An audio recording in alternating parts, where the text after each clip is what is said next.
But as we begin, let me go ahead and pray for us, and then we'll dive right in. Father, I thank you for this day that you've given us, for us to gather in this place and to come to this conference. I pray that it's been fruitful, encouraging, new friends in fellowship, new ideas, encouragement, and the fact that some of the ideas that have been shared are things we're already doing, and so we feel like we're on the right track.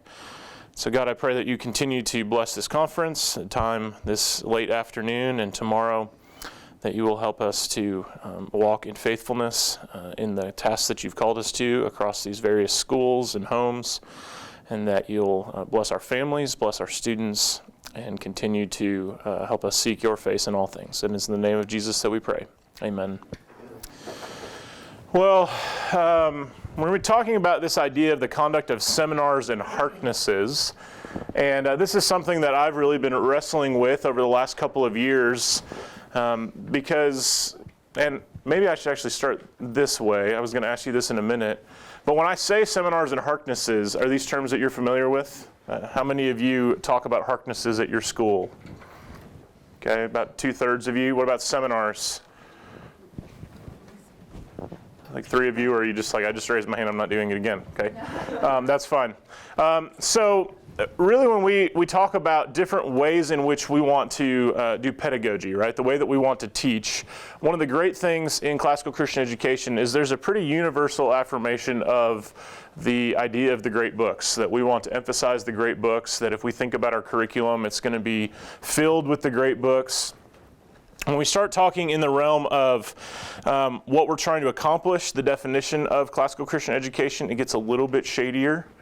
When we talk about what is a classical pedagogy, it kind of falls apart altogether. At least that's been our experience. When people well, you're not classical enough, or, well, we practice a classical pedagogy. And it's like, well, what is that? I mean, are we talking about classical pedagogy with like one-on-one tutor-student relationship? Because I'm all for that. If you can continue to employ me full-time, that's great. But that's not really the way that we get to operate. We operate with larger groups of students. How many of you have a classroom of over 20 people? Okay, just us. What about over 10 people? Okay. How many of you exclusively under 10 people? Oh, I'm so jealous. Okay. But that presents its own challenges for sure, and we could probably talk about those as well. And so when we talk about seminars and Harknesses, it's something that in trying to define a classical pedagogy, I also find that it's really difficult to define some of the terms that we use within that. And so we've had people come to our school, we've had people come to this conference in the past, talk about the Harkness Method, and then I heard somebody else talk about the Harkness Method, and I was like, yeah, that wasn't the same thing. And then others talk about seminars, and it's like, well, that kind of sounds like the same thing as a Harkness.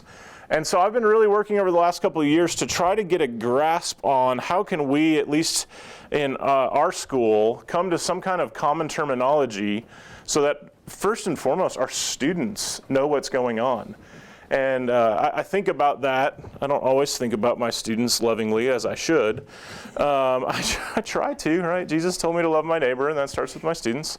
But it's not always easy. And so when I think about loving my students, I think one of the things that I think about is how frustrating it would be if I went to a Harkness in one teacher's class, and a Harkness in another teacher's class, and a Harkness or a seminar in a third teacher's class, and they had completely different expectations for me. And I fear that that's oftentimes what we were doing and what other schools are probably doing in saying, well, I've been told that the classical pedagogy is this idea of discovery, and the Harkness is a great way of doing that. And so we ought to institute the Harkness, let's do it, let's go, and you just roll with it. And there's no sense of definition as to what we're trying to accomplish. And so I've been really wrestling with, how do I make a distinction, like a definitional, it's a word between 5 and 6 p.m., okay? Definitional distinction between a seminar and a Harkness, and then how do I begin to clarify for my students my expectations? At the very least, I want them to know my expectations in my classroom every time I say, this is what we're doing. But I think as you can move that more organizationally, school-wide, and a student goes and they know that this means this everywhere, and this means this everywhere, that's a way that we can love our students by being consistent with our terminology. It doesn't mean that every teacher has to do a Harkness or a seminar the same way, but it does mean that the students are clear on the distinctions and the differences, that we've made that clear. Here's what's a distinguishing feature of this teacher's Harkness versus this one, so that when they come to class, they know the expectations. But as much as possible to clarify that from a definition standpoint. So when I think in terms of Harkness and seminar, one of the things that I've come to, at least in my own mind, try to define Harkness as is a student-led discussion. When we talk about a Harkness, we're talking about something that is student-led with the idea of student discovery. We find that there's various means of pedagogy, didactic teaching, you've got coaching, you've got this idea of Socratic seminar, you've got Socratic dialogue, you've got mimetic teaching, and you've got this Harkness thing hanging out there as maybe some conglomeration of several of those. And so we recognize, though, that students need, at times, didactic teaching. They need us to just tell them things. And we need at time to do coaching. They're not understanding it. We sit down with them and they coach them through it. Right? This is the equivalent like in sports. When we see a student, we go, hey, all of you are out there shooting free throws. And I'm going to pull one student aside and go, hey, I'm noticing something that's wrong with your free throws. Let's fix that. Here's what we could do to work on it. That's the coaching aspect. That's necessary. But that gets really difficult if you have 20 students in a classroom. You can't always coach individual students. And so one of the things that the Harkness is meant to do is to retain this idea of student discovery, that students are going to learn things the best when they discover it themselves, when they have that aha moment, when they go, oh, can you believe that in this book this thing happens? I just didn't even see it coming. And they get so excited about it. They're going to remember that. As opposed to if I get up here and just lecture and I go, so the way that you're supposed to interpret this literary text is, they're going to go, sure, I believe you. Is that going to be on the test? Okay, I'll learn it. I won't really learn it, I'll just memorize it, I'll repeat it, I'll get rid of it kind of thing, right?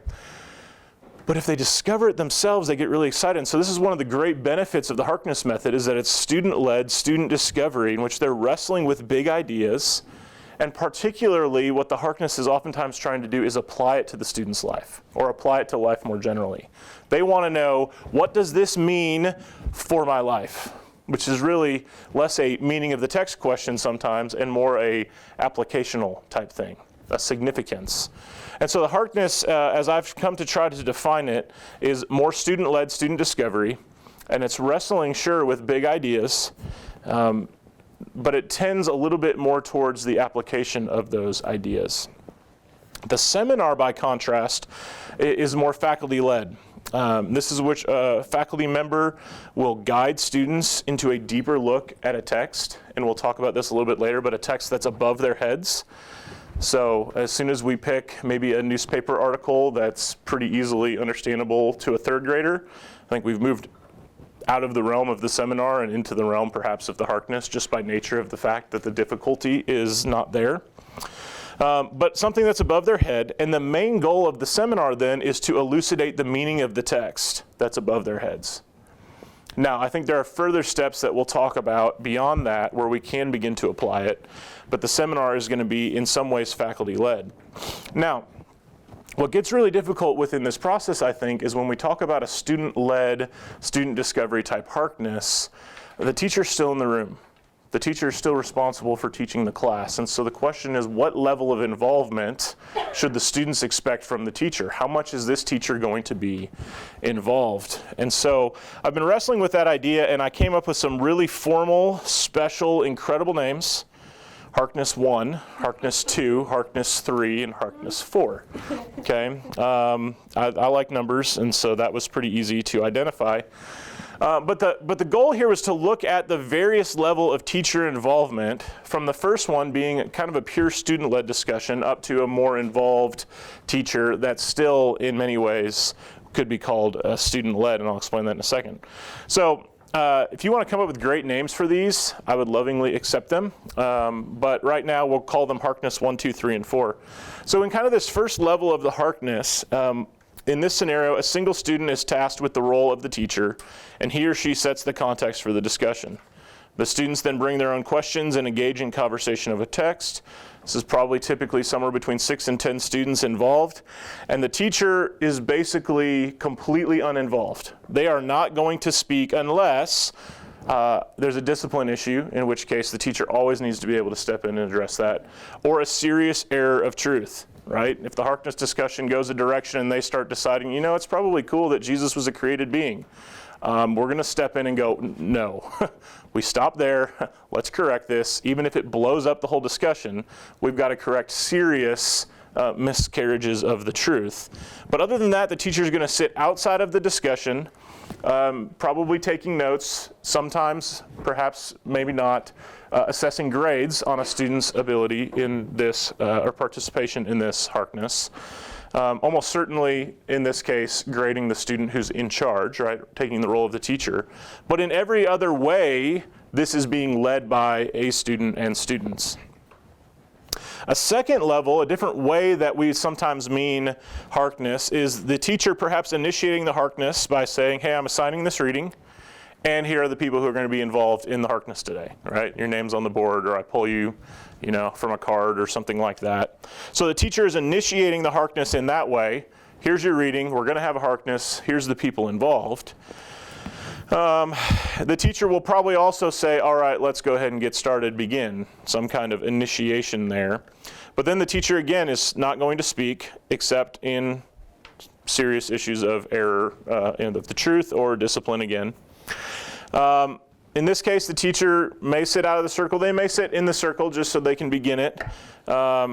Again, maybe taking notes, maybe assigning grades, but is largely uninvolved in the conversation at all, not saying anything beyond getting them started. When you say you get them started, is it by asking a question? No, so yeah, for Harkness 2, I just mean go. Okay. And so you're expecting a student to ask some initiating question, right? Yeah, thank you for clarifying that. Harkness 3, the teacher is going to assign the reading, establish group participants, and then they may provide the students with some discussion questions in advance. And so they go, hey, here's some things to be thinking about from the reading that may help lead some discussion. But because you've provided them with their prepared questions and you've asked students to read their own, the teacher might proceed pretty similar to Harkness 2 and really say nothing. So the teacher may say, okay, hey, you did the reading for today. We're going to have a Harkness. You, and you are in it. Okay, come in. All right, remember the questions I gave you. You may want to consider using those in the discussion. Go. And so again, it's entirely student-led at this point, although there's been more of a framework given by the teacher and hopefully some questions that might guide the conversation a little bit better than, what'd you guys think? Which is a conversation starter I've actually received in class before. Harkness 4 would be the idea: teacher assigns the reading, establishes the group participants, provides students with questions in advance, and despite the fact that you've done all of these things, the teacher will still maybe lead with the initial question and be actively involved in the discussion. There could still be some variety within what you think means actively involved. Maybe that just means occasionally jumping in with a clarifying comment, or hey, could you define that? Maybe something like that. But has done more as far as commenting on ideas, asking some questions, perhaps like other participants, a little bit more involved. All right. So these are kind of 4 different, and I'm sure you could stretch this out to kind of 10 different levels of involvement, but this was just trying to talk in terms of as much clarity as possible. That when a student comes to class and you just basically say there's 8 of you in a Harkness discussion, that there's still some uncertainty for a student about what you mean. Well, do you mean that you're going to ask the question, or are we going to ask the questions? Because if they come assuming that I'm going to ask the question, and then I say, okay, go, then I'm going to get a question something like, so what did you think? Or, did you like it? What do you think this means? Because they're not prepared to lead the discussion. If you give them preparation to lead the discussion, you've given them some questions, they're aware of the fact that they're going to be leading this, then you have an expectation that they should be more prepared for this.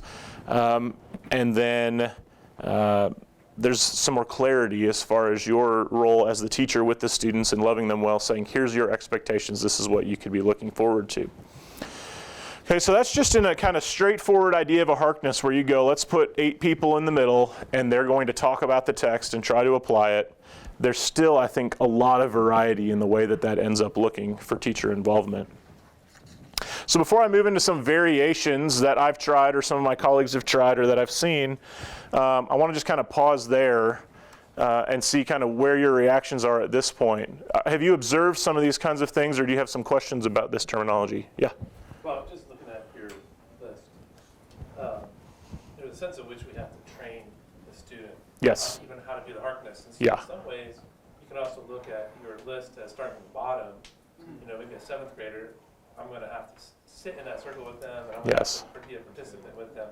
Because what I end up doing is I spend a class just explaining what the Harkness is, walking them through what that looks like, and then we do one, and first time out for a 7th grader, they have no idea what to say, or what to do, or what kinds of questions. So I will feed them all the questions they would want to have thought about, and then it feels very artificial for them. But then the next time around, I might be involved less. And then, by maybe their senior year, as they've been going through this all through their time at upper school, they're probably doing number 1, where here's the text, you're in charge, come up with questions, come up with what you're going to do, go. Yep. So That's good. Anyway, just looking at that, I can almost see this as like a way to walk a class through their higher time with you at the school, kind of through this process, that by the time they're done, they understand kind of what they're supposed to be doing. Yeah, I think that's great. I think you're exactly right.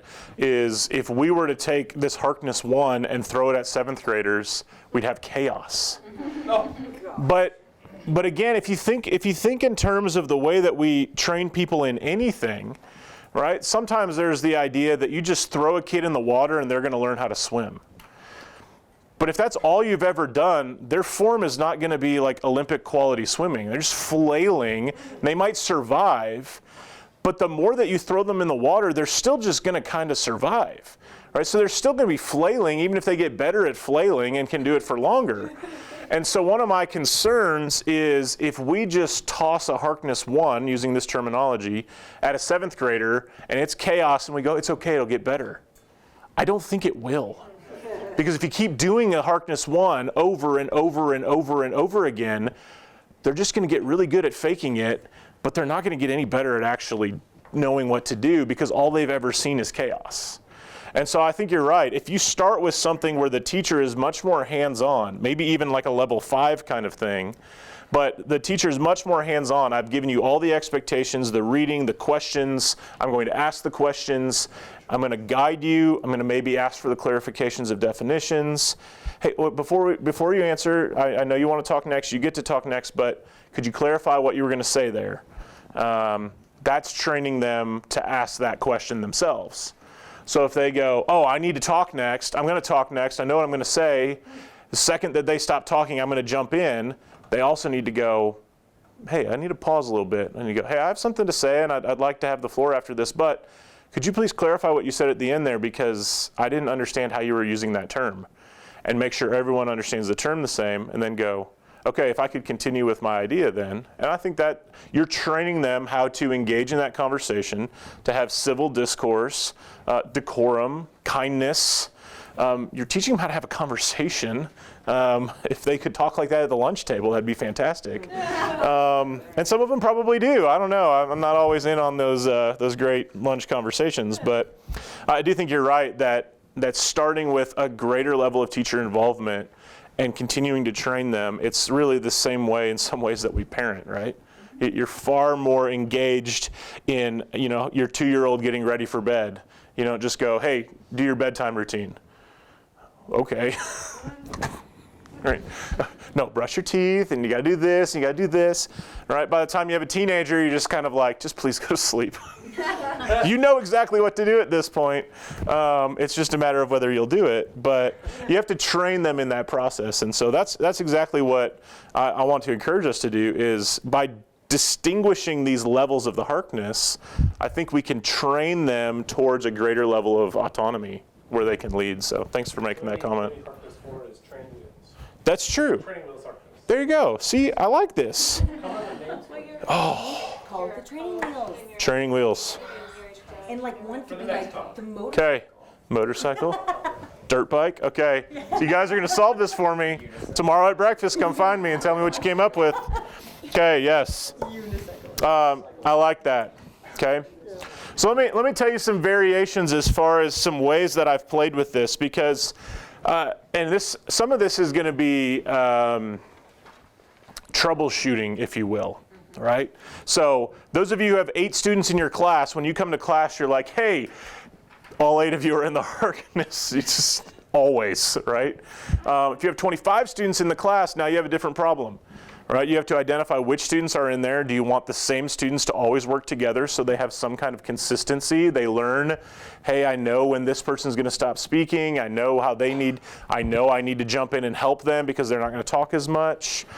These are some things that the more that you're in the same conversation, and we see this with our friends, we talk more easily with our friends than others. The more that we're in the conversation with the same people, the better that's going to go. So do I want always the same 8 people together? And then my biggest problem is always if I have 24 students in class and I have 8 of them in the middle because we only have 45-minute classes. So by the time they get here and get started, I count on 38 minutes of class. 38 minutes is not really enough time to do this well. And so if we're going to try and do that in 38 minutes, I can't have 12 people in the conversation, or they're all trying to jump in and say the quickest thing possible so they can have said something, but it doesn't allow the kind of fruitfulness. So I try to keep my numbers more like 6 to 8 as much as possible, but now all of a sudden I've just alienated 16, 17 students in my class. And I could tell them all day long, hey, this conversation is very important, so listen, take notes. They're like, okay, I believe you. Huh. Swan. Tree. Spring. I wish I was outside.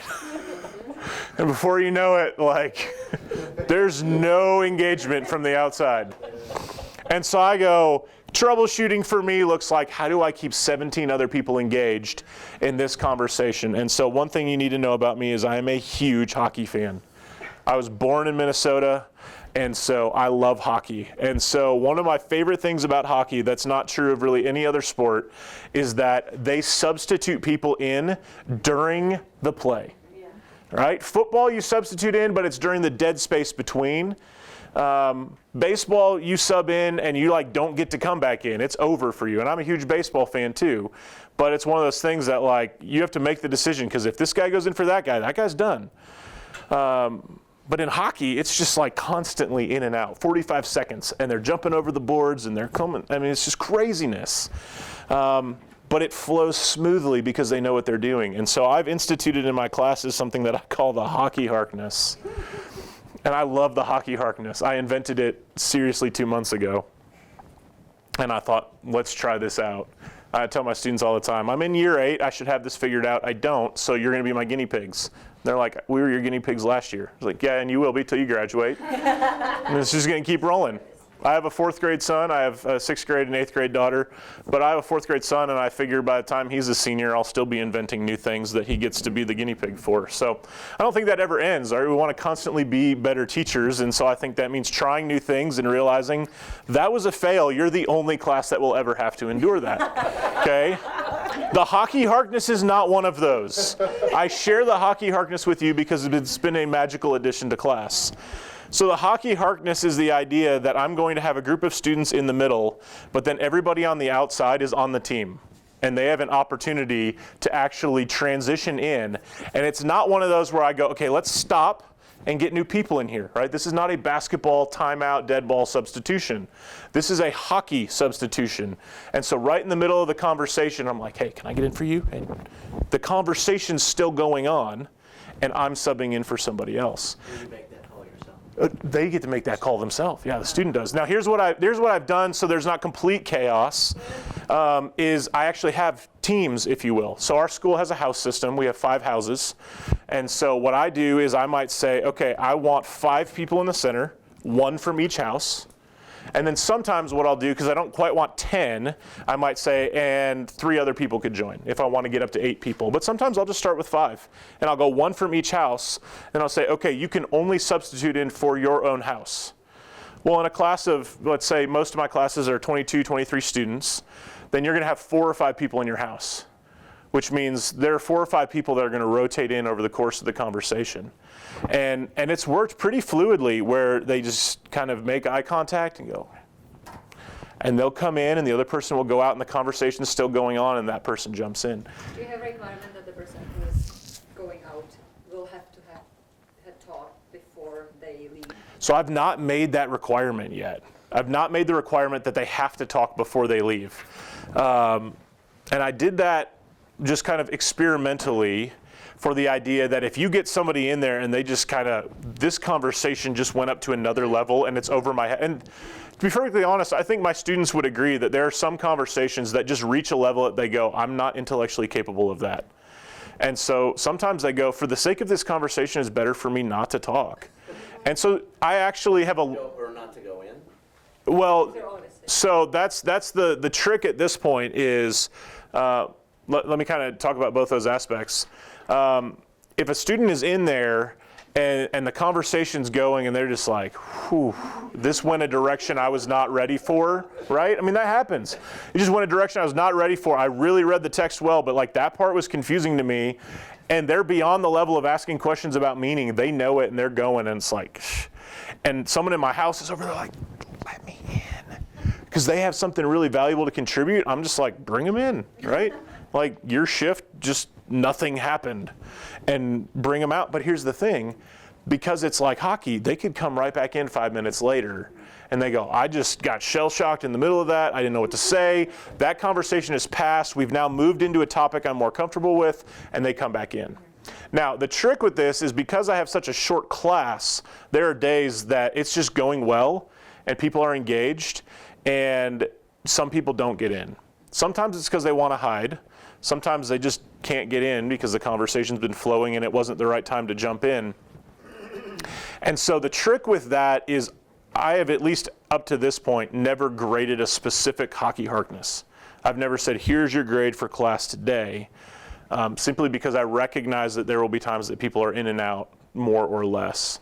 But over the course of the semester, I'm taking notes on those. And if I consistently see a student that's sitting out, then I will ask them, hey, you need to start in today, and make sure that they make some comments before they go out. And also talk to them and go, hey, I noticed that you're not really participating in these Harknesses. You're not saying anything. You're not jumping in if you didn't start in. Let's talk about that. And they do have some grade later in the semester that's really an accumulation of their performance in those combined.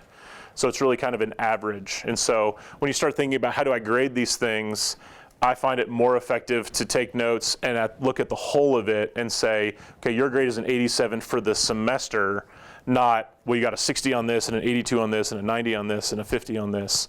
I'm taking notes and I'm looking at it. I'm going, consistently they're involved. They're consistently getting the main point but not able to extend beyond that. Okay, that's a B. Okay, so they've got a B, and I work from there. That's kind of how I do that. So that's where I would just talk to the student individually if they seem to be trying to avoid going in, or they're really quick to get out. It's like, hey, you need a longer shift. Yeah, Jenna? How do you avoid someone always staying in and not allowing other people to switch? Oh, yeah. So, again, thus far, there's 2 ways I can do that. First of all, because they're in houses, I can actually take off house points. I mean, it's a minor thing, but I mean, there's a little bit of kind of pride there, like don't lose those house points because you're a hog. So I could take those off if someone's hogging and won't give it up. But thus far, I think people recognize I've been talking a lot, and somebody, even if they don't make eye contact and get them out, they'll be like, no, just a minute. They'll walk up and be like, hey, you need to get out. And it's never been a disruption. Now, again, I'm not naive.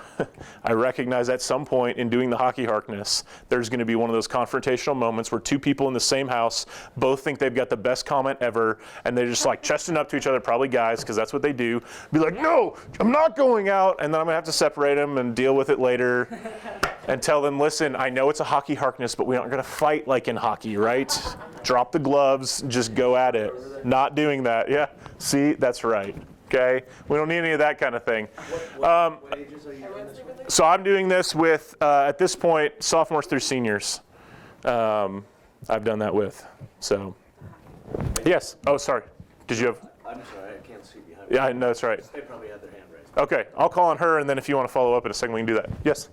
So I really like this, but I want to know how the students and parents respond to your grading without just having something objective. Yeah, well, so I find, I don't know, in my conversations with parents, I think what I would say is an overall assessment of them throughout the semester based on my experience, other students' experiences, and the notes that I've taken is actually more objective than me trying to find some rubric that I'm filling out. And just because they got rushed by somebody else and had to come out early, or even just in a what we might call normal Harkness, they just didn't feel great that day and didn't get into it. And because we've got so many students, it's 3 weeks before we get to another one. I found that students all of a sudden are staring at like a 65 on their grade, and they're like, but I was sick, and I'd just taken a test, and my head was hurting, and I couldn't focus, and you gave me a 65, and now it's a month before I have another one that's a grade. I find it's more effective to go, if every other one they did was great, and I know that there's those other factors, then I'm going to weight more heavily towards their overall performance. And so I think generally the grades end up being higher in that sense, and more reflective of overall. And so again, I expect at some point I'm going to have a parent email that says, why did my child get a 75 on this? And I'm going to go, well, let's talk about it. Here's what I'm observing. Here's what I've talked to your student about. Here's the notes I have from the different Harknesses. And typically what I find is parents are like, okay, that makes sense. Or, that was kind of generous of you. It sounds like they didn't really earn that.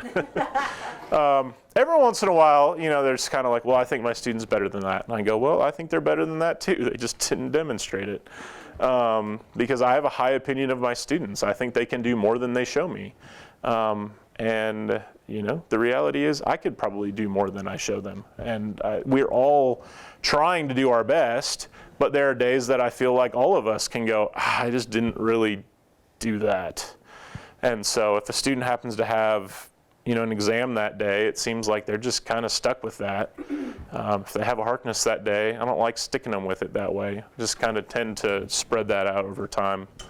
But that is one of the challenges. I think grading Harknesses are really difficult regardless, because unless you have a recording of that and some really like detailed rubric, but I don't like the detailed rubric. Let me give you an example, okay? So we had a rubric. It wasn't so much a rubric, although I developed some different rubrics for Harkness. You can have them if you want, but I don't even use them, so they're not good. Yeah, this is great for the guy who's talking about Harknesses said that he doesn't have a good Harkness rubric and he threw it away. That's right. So anyway, we had things like, you know, the student talks, and we had this markings on the side of all the things. It's like they asked a question, or you maybe write question mark. They led the discussion. They named somebody, you know, in the conversation, and so on and so forth. I forget some of the other things we have on here. Quote. Thank you. Cite the text. I don't even remember what these were labeled as. That's how little I use the rubric now. Okay, I don't even remember what they were. Anyway, these were some features that we go, a good Harkness, and this is the training portion. A good Harkness looks like you actually engage in the conversation, right? You ask a question that's helpful for advancing the conversation. You lead the discussion. Seems like it's dying out instead of awkward 20-second silence or trying to make it keep going. You just go, hey, I think we're ready to move on, and somebody leads the discussion. Name somebody. The idea is, hey, going back to what so-and-so said earlier can be helpful in bringing us back to one of the points. Now, here's what I found. When this was kind of a grading rubric for them, what I would find is they were sitting like this. And as soon as somebody thought about stop talking, they were jumping in talking. Okay, so what I was going to say was this. And it's like, but like, they weren't even talking about that. You're not advancing the conversation, you're just talking. But I have to give them a tally mark for talking. And then they ask a question. So I just didn't get that. What does that mean? Okay, that's a really poor question, but they asked it. Lead the discussion. Well, I think we're done with that. Let's move on. Except, no, we're not done with that. But they think they're leading the discussion. So it's like, do I give them that? Definitely not. But they think they're getting this in their mind. Okay, name someone. This one killed me. Killed me. All right, piggybacking on what Jenna said. piggybacking on what Jenna said? Why are you talking if you're not continuing what Jenna said? Like, who says this? Right? Going along with what Charlie said, I hope you are, or you're wasting our time. And so what I got with this is they would just start naming people, right? Well, so going along with what Jennifer and Jenna said and what Charlie said earlier, I'm like, oh man, holy cow, they named so many people. And that's what they're thinking in their head. And then they cite the text, and they're like, yeah, on page 12, he says, the beginning. I don't even know, but like, it's not a very good quote. And all of a sudden, I'm looking at this objective standard, and I'm going, they have like 10 things. Meanwhile, Betty over here, no one's named Betty, are they? Awesome. Okay, so I'm not calling anyone by name here. Betty over here, she was sitting there, contemplating the ideas and wrestling with the thought, and she said, I think on page 14, when Aristotle is wrestling with the idea, let's say, of virtue, and talks about the mean between excess and deficiency, I found it really fascinating that it's not like this middle ground, that it could be more towards one or the other. And it got me thinking that maybe that's kind of like an example when he talks about, bravery. It's much closer to brashness than cowardice. And you're like, wow, they really read the text. And that's the only thing they said. And I'm like, well, one,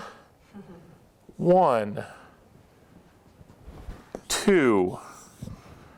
And in looking at my objective grading rubric, I go, this was an A and this was a C, because I'm kind. Like, it's not even a question in the value of the conversation and the depth at which someone knew it based on this person. I just completely went away from this because the rubric that was trying to make it objective was just terrible. It was not getting the job done when I go, this is way better. And so it's the way that I would think about, we talk about objective tests, and it's like, it's true or false, it's one or the other. If they circle false and it was true, it's wrong. And if they write an essay, all of a sudden that's subjective. And I think we all recognize that an essay question, it requires some level of subjectivity on my assessment of how good that was, but nobody really thinks it's so entirely subjective that giving them an 80% on that essay is not responsible. And so I view the Harkness a lot more like an essay question. I go, have you demonstrated your understanding of this and participated and benefited the conversation? And I go, absolutely, for this person, that's an A. No, for this person, that's a C-. And at the end of the day, the chart wasn't helping me because it was forcing me to give more points to the student who really didn't do anything well and take points away from the student who did a phenomenal job. And I just go, why am I trying to make it more objective when in reality I'm doing a poorer job of assessing my students? So I really moved more towards, like I said, taking the notes, having the comments, talking with the students, and providing kind of a broader range of ideas to go, hey, after 4 of these, I have a pretty good sense that you understand this at an A level and you've contributed. Hey, after doing a lot of these, you talk a lot, but I've talked with you about what you need to do better, and you haven't really improved in that, so it's a C. And I think the students generally understand that. The parents may not, unless I do a good job of communicating, which, frankly, I don't always do. And so that can come back and bite you when they're like, whoa, that grade wasn't in there all semester, and now they got a 70 on that? It's like, well, I could have put in a bunch of 60s throughout the semester, but that wouldn't have helped anyone. But that is a potential drawback, that you have to be pretty copious with your notes, and you have to be able to articulate to a parent, here's what I'm seeing, here's what I've communicated to your student. And so that can be a little bit difficult. I have 4 classes. I have the seniors twice, so it's the same group of kids. But I mean, I've got this year about 72 different students. The last several years I was teaching freshmen also, I had 90-something different students. So if I'm communicating to 90-something different students and all of their parents, some of them are the same parents, but if you're communicating about each individual child, that gets pretty overwhelming. But frankly, I feel like the more that you engage in these conversations, the better I really could talk to a parent and say, I actually do know your child, and I can tell you what they're struggling with, and I can tell you what they're excelling at. I maybe didn't send 92 emails to communicate that, but when asked, I can communicate that. And so that's what I've found to be somewhat effective there. So thanks for your question. All right, so let me just kind of give you a couple other options here, and then we'll move on to seminars, and I kind of anticipated there'd be a lot of questions, so I gave you really, really detailed notes so that if we don't get to everything, at least you can read them and still benefit from that. But other variations of the Harkness method, I talked about troubleshooting. If the trouble is I've got a bunch of people on the outside and I need them to pay attention, well, if they know they're going to have to substitute in, they need to know what the conversation's been. Okay, that's part of the benefit there. The other troubleshooting is if you've got people in a Harkness and they're just like really struggling to talk, or you've got a few dominant people that tend to make it difficult for anyone else to talk. You've got kind of 3 varieties here that force every single student to talk before anyone else can talk. Okay, so one of those is like the side tag Harkness. Maybe a side hug, I don't know, whatever you want to call it. But the idea would be that you identify as the teacher someone to start, and so I'd say, okay, student A, you start. When they finish, we know which direction we're going, and they tag the person next to them, and then they go, and you just go around the circle. When they finish talking, you tag them, it alerts that you're done, you just move all the way around, and then once everyone has gone, now you can proceed in any direction, any order that you want. But it makes sure everyone participates. All right. Popcorn Harkness might go different directions, but still everyone has to talk once. So I could finish and then go, Jenna, you're up, and then Jenna has to talk. And then Jenna could go, Charlie, you're up, and then Charlie has to talk. He calls on Andrew, and so on and so forth. Again, benefit of this, it doesn't have to just go in this predictable pattern, because then you can go, well, I don't really have to pay attention because I'm the last one in line, and they're probably going to steal all my stuff anyway. I'll also make something up when it gets to me. I've seen that happen. Instead, Jenna's thinking, I'm like 8 people away, but if he might just call on me, I got to be ready to answer at any given point. It's the benefit of the popcorn. The drawback is if you call on them in that moment when you just said something kind of obscure, all of a sudden you're stuck with whatever they just said. And so if I do a really poor job of explaining myself, and I'm just like, yeah, so I think it's kind of like this, and that was cool, and yeah, I have a question. Jenna, she's like, well, you gave me nothing to work with. So now she's stuck with that, right? And that's okay. Because as a teacher, I recognize that was not her fault. That was, the student before didn't really give them a shot to succeed. But that's something you got to be aware of. The other one is a penny Harkness, and I stole this from my colleague, Dr. Vogt over there. And everybody gets a penny, and after they speak, they put the penny in the middle, and then once there's no more pennies in their hands, then anybody can talk. These are all just visual ways, whether it's a tag or a voice. I guess that's not visual, it's audible.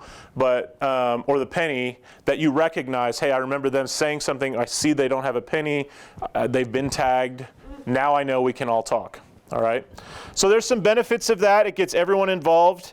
You can imagine probably some drawbacks. It's very artificial. And so it can be like I start the conversation and we start going and we have kind of a rough go of it, getting moving, and some people over here that aren't up yet like really are ready to roll and they have some great ideas, but they don't get to initiate. They might get called on a popcorn, but they don't get to initiate. And one of the benefits of the Harkness is it's student-led, and so they get to initiate. So taking that away can feel a little bit artificial, but you get the benefit of everyone gets involved. And so if you have the student who never talks or the student who always talks, that's something you can try as a, again, troubleshooting kind of thing.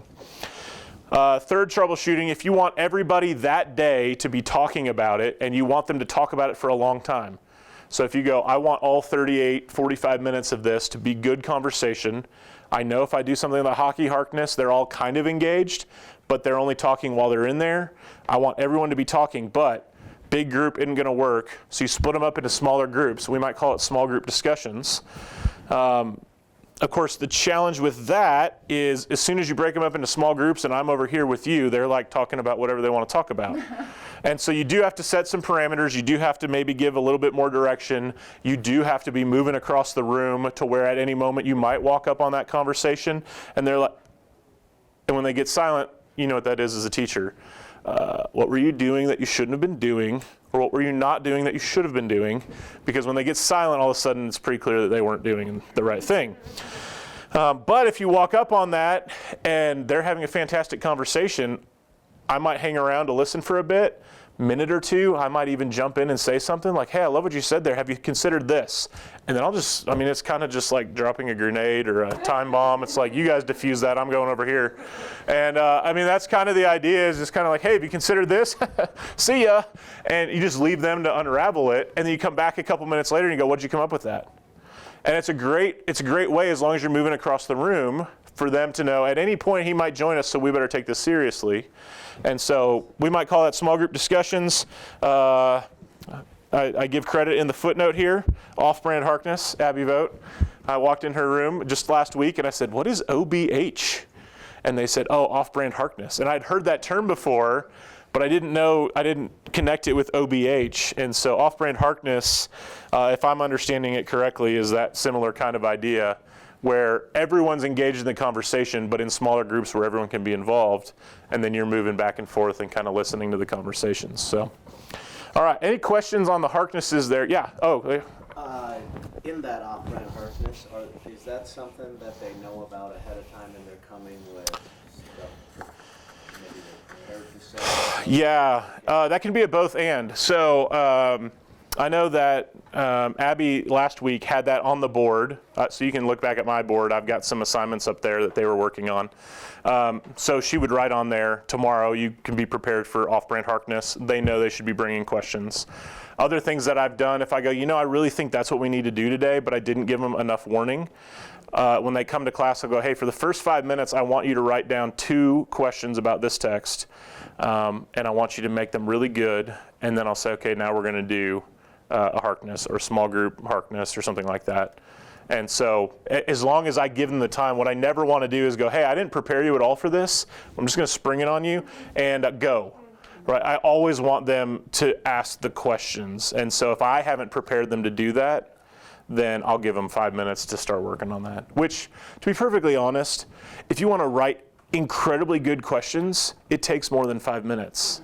And this is, I think, sometimes why as a teacher I have this I really have to work hard, because I go, I could really be lazy here and just put it on them to ask the questions.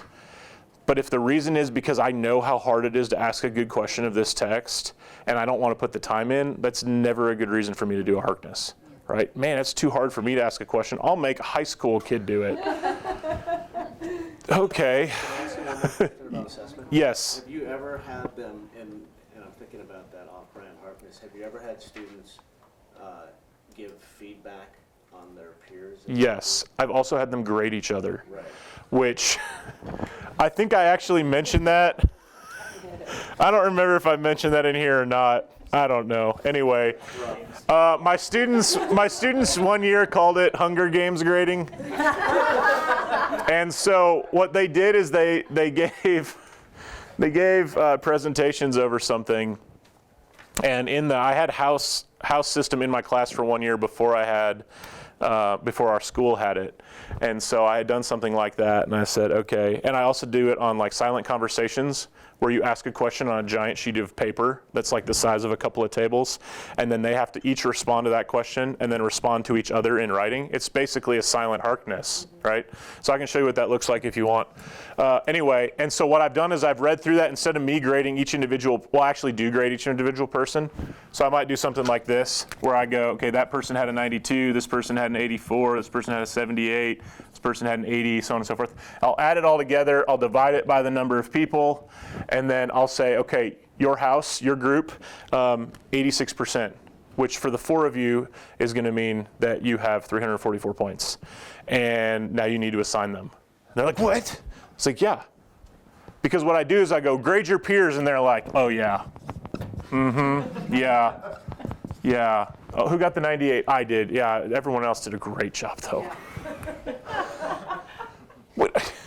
Are you for real? Are you all saints or something? Because what I heard was not that. And so I realized that if I let them grade each other, I get that. Or I get, they don't like the one kid and they're angry at him at lunch. They just broke up in a relationship. It's 50. Really? 3 of you were perfect and that person was just totally not here. But what about having them write a justification for the grade? So I've had that. I've said, I want you to make comments on every grade that you give. Explain to me why that is. But what I found is by doing something like this, here's the reality. I have given them a grade. I know the quality of what it was. And on something like a silent conversation that I've read or a Harkness that I was witnessing. And so I know what that is. And so if I get a whole back and they're all like 80, 82, 81, and I gave them a 92, I might sometimes pull them aside and be like, hey, why'd you guys think this person got like an 81? And they'll say, why? Because this, and this. And I said, well, here's what I observed that they did really well. And they're like, oh, good point. And so I'll sometimes clarify, and it helps them start with, first of all, self-assessment, because I tell them, I say, for the rest of your life, you're going to have to do self-assessment, right? People don't grade you and they're like, hey, you had a good week this week, I'm going to give you an A. You have to go, hey, Lord, have I really been faithful this week? No, because of this, and this. And you're doing self-assessment for the rest of your life. And so in school, I go, I think there should be some opportunities for self-assessment.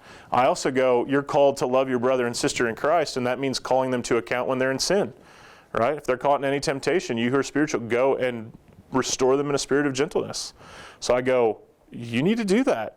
If they totally bombed that Harkness, then tell them they bombed the Harkness. Like, you need to give them the grade and the justification. And so I found this to be really effective. None of them like it. They all hate it when I make them do it. They give it funny names like Hunger Games grading, or I don't even know what else they call it. But what I find is that when I do that, they're forced to wrestle with the quality of their contribution and the contribution of others in a way where they have to go, it's really easy for me to just go, why'd you give me a B? That's not fair.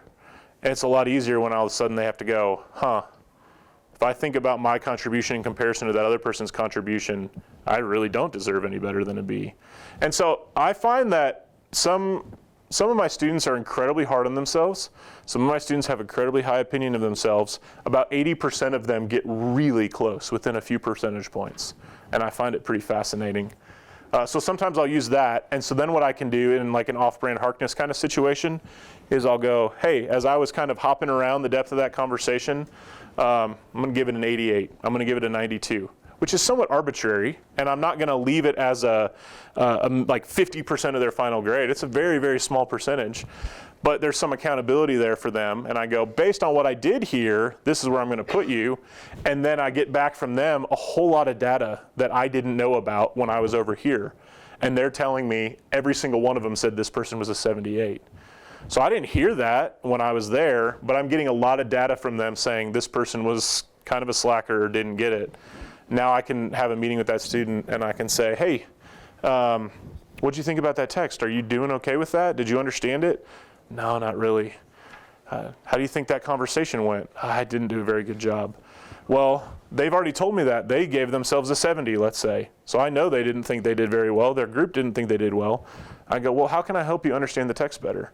I wasn't even there for it. So if I just give them the, hey, go have a small group discussion, and I'm totally uninvolved, nothing really, I mean, they might gain something in learning, but I haven't really been able to be involved in that. But those are some ways that I can get involved. And it's kind of fun to make them fight over points, because every point they give themselves is something not for their friend.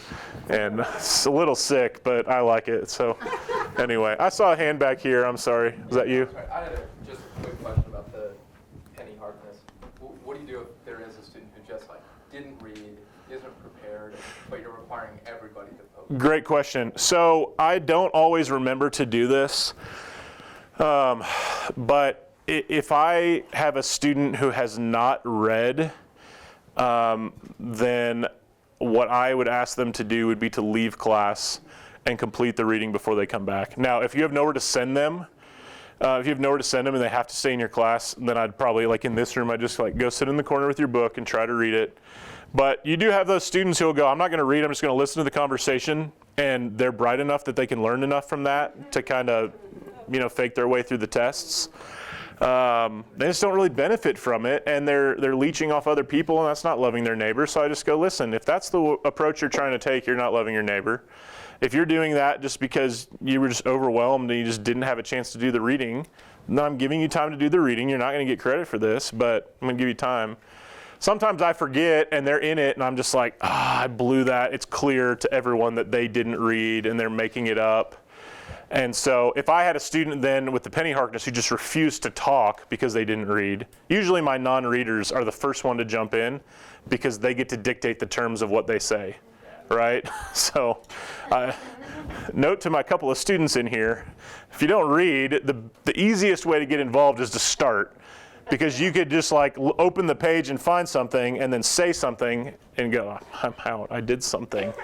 If you have to wait for the conversation to come around, you're toast because you can't answer it. So I do try to eliminate those conversations, which I go, I don't want to subject everyone else to that awkward moment where you don't know what to say and you're trying to, or you're wasting our time by throwing fluff out there.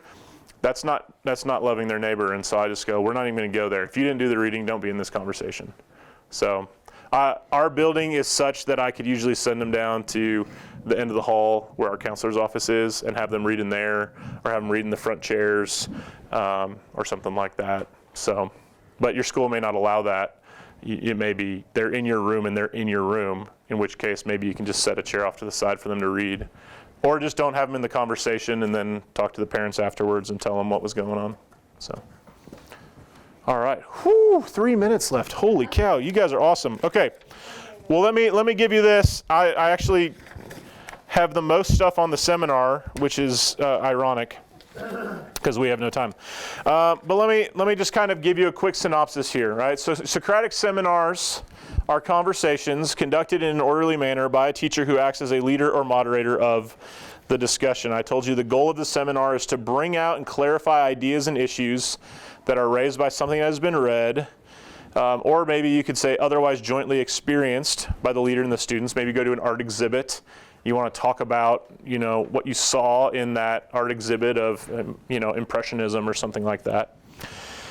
And the best seminars occur when a leader or leaders join with students in examining the issues and questions raised by the great books, which raise the most fundamental and lively issues of all.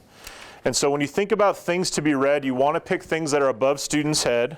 You want to pick things that are short enough that you can really dig deep. If you just go, hey, here's a 300-page book, we're going to talk about it.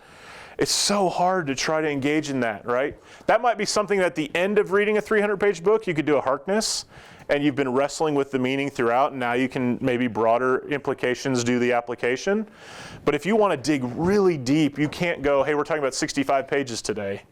That's just not going to work for it. Maybe in a literature book, maybe, but probably not even there. You do want it to be interesting. I don't particularly like that word. I took that from Mortimer Adler. But I think great books are interesting. It's just students who, don't have, I say students, we can do this too, readers who just aren't willing to put forth the effort. And so we're like, oh, this is boring. It's like, no, you're just not giving it a chance. These great books are great books because they are interesting, because they wrestle with great ideas. And somewhat, you want to look at this irrespective of subject matter. That's something that Adler talks about. I do think this one's a little bit challenging. If you teach literature, then your seminars are going to be over literature, all right? But I think his idea is you don't want to get so specific, like I'm only going to look at this one aspect of this one book, of this one thing, and we're going to try to force the conversation into that. The seminar is not meant to be some kind of didactic thing where it's like I ask questions in such a way where I just try to get them to say what I want them to say. That's not a seminar. That's just didactic instruction clothed in a seminar. The seminar needs to have freedom. It needs to have students that are wrestling with those ideas. It needs to take some of the contours that they want to take and are excited about. But the teacher's there to know the text well enough to go, that's not a fruitful line of inquiry right now. Or, hey, we can't go down that path and get back to where we're going. Or, hey, that's a great question, but we're not done with this question. And that's where I think the seminar provides more opportunity for the teacher to step in and go, hey, that's a great question. Let's ask it tomorrow. Right now, let's continue on this line kind of thing. All right? So let me just point out one thing here, and then the rest of it you can read and probably get on your own. It's the goals of the seminar on page 3 of your handout. And I found this to probably be the most effective thing that I've done with my students. At least Davis here was in the class where we talked about this especially. We were reading Erasmus's In Praise of Folly. And I said, listen, this is a very difficult text. It's got a lot of different kind of aspects. None of you are really familiar with satire. I know that because they didn't know what the Babylon Bee was. And so I was like, if you don't know that, you don't know satire, right? So anyway, but I said, here's what's so fascinating. You have to start with what does it say? Because what was happening is we were trying so quickly to jump to the application. When I said, slow down, we need to talk about like what it means. Then the first step of what it means is they were trying to make the thing, well, he says this, and that means, and I was like, whoa, whoa, whoa, he doesn't actually say that. They were jumping over the level of the satire, and so I said, what does folly actually say? What are the words? Then we could say, if this is satire, what does folly saying that mean?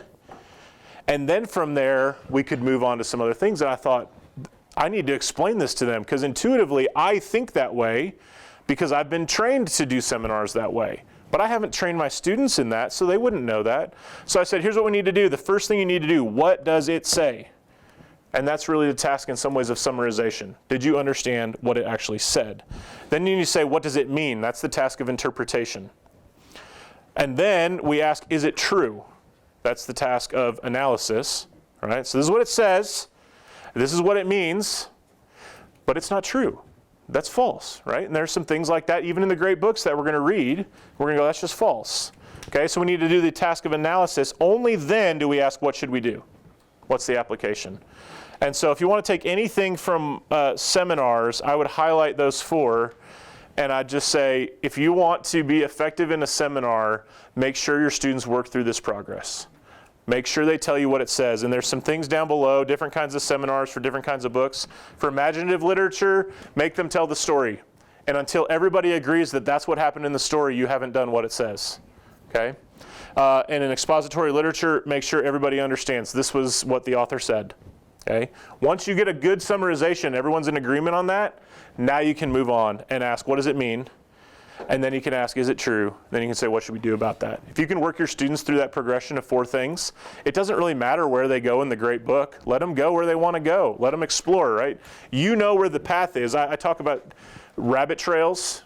Sometimes we just use that generally. I use it very literally, right? A rabbit trail is like walking through the woods. And so think of that metaphor even further. You know the path that you need to be on. You can go down rabbit trails, and for the students, it's not so much a rabbit trail as they're just exploring. They don't know where the path is yet.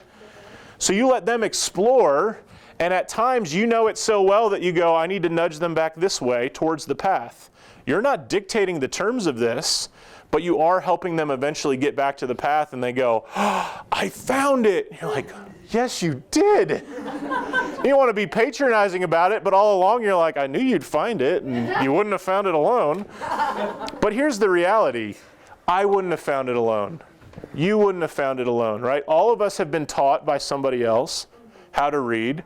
We learn the great books the best by being in conversation. And so none of us is just like sitting down going, oh, I understand everything there is in this book. Let me go impart my knowledge to everyone else. What we're saying is we need to learn it in community. Then we want our students to experience the same joy of discovery that we experienced. And so it's, to me, you know, sometimes you have to grade things, but it just kind of takes the fun out of it. It's like if you went on a hike in the woods and they found some buried treasure, you're like, you got an A today. Okay, cool, right? But like they learned to explore, and that was the idea. So anyway, sorry we ran out of time on that, but I hope that answering your questions was helpful. And again, I'm around, so if you have questions for me now or tomorrow, I'd be happy to answer them. Thanks so much for coming.